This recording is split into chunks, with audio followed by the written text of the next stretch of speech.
Assalamualaikum warahmatullahi wabarakatuh. Good morning student. How are you today?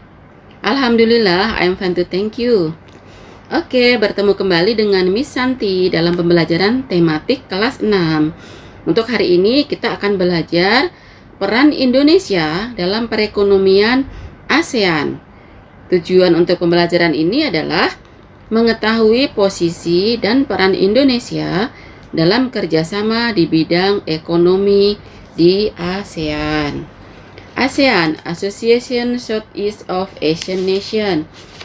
Baiklah, sebelum kita mulai pembelajaran, yuk kita berdoa bersama-sama. Let's pray before study. Bismillahirrahmanirrahim. Rabbi zidni ilman warzuqni fahman. Ya Allah, enrich me knowledge and good comprehension. Amin. Thank you. Peran Indonesia dalam bidang ekonomi di ASEAN diantaranya adalah melakukan pertukaran barang dalam bentuk ekspor dan impor yang bertujuan untuk meningkatkan kerjasama dan memperoleh keuntungan. Bahan sandang atau pakaian, kemudian bahan pangan dan papan serta barang tambang merupakan barang yang sering dipertukarkan atau diperdagangkan. Masing-masing negara memiliki sumber daya yang berbeda-beda. Hal inilah yang membuat terjadinya kegiatan ekspor dan impor antar negara. Yang perlu kalian ingat bahwa ekspor adalah kegiatan mengirim atau menjual hasil produksi dari dalam negeri ke luar negeri. Kemudian kalau impor adalah kegiatan mendatangkan atau membeli suatu barang dari luar negeri ke dalam negeri. Kemudian keuntungan dari ekspor dan impor diantaranya adalah meningkatkan devisa atau pendapatan negara. Selanjutnya, komoditas atau barang-barang yang diekspor oleh Indonesia meliputi dari hasil industri yang diekspor itu ada semen, tekstil, kain batik, kertas, kayu lapis, garam, produk kulit, dan kerajinan.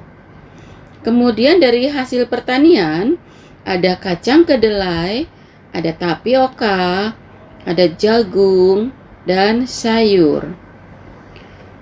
Kemudian dari hasil perkebunan ada kelapa sawit, kemudian ada karet, kemudian ada kopi, ada coklat, lada, dan pala. Dari hasil kehutanan diekspor adalah rotan dan kayu potong. Kenapa kayu potong? Karena untuk ekspor itu tidak diperbolehkan untuk mengirim bahan yang masih mentah. Jadi yang boleh diekspor itu adalah bahan yang setengah jadi atau yang sudah jadi. Untuk itu kayunya dalam bentuk kayu yang sudah dipotong seperti itu. Kemudian dari hasil peternakan ada ekspor daging sapi, kemudian ada kambing, ada daging dalam bentuk kaleng. Selanjutnya dari hasil perikanan, Indonesia mengekspor udang, ikan laut, dan ikan kaleng. Dari hasil pertambangan, kita mengekspor minyak bumi, gas alam, batu bara, dan logam. Itu adalah komoditas atau barang-barang yang diekspor oleh Indonesia. Selanjutnya, selain kegiatan ekspor, Indonesia juga melaksanakan kegiatan impor. Di antaranya yaitu Indonesia masih mengimpor beberapa produk susu, kemudian ada buah-buahan, kemudian Indonesia juga masih mengimpor suku cadang otomotif, kemudian elektronik, dan bahan kimia. Nah, mengapa terjadi kegiatan ekspor dan impor?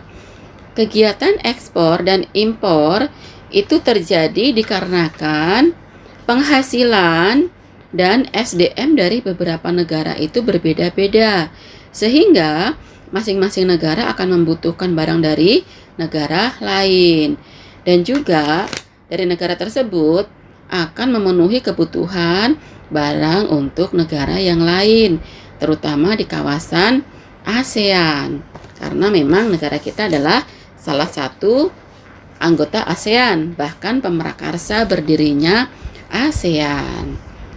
Demikian pembelajaran hari ini tentang peran Indonesia dalam ekonomi di ASEAN. Semoga bermanfaat. Terima kasih. Wassalamualaikum warahmatullahi wabarakatuh.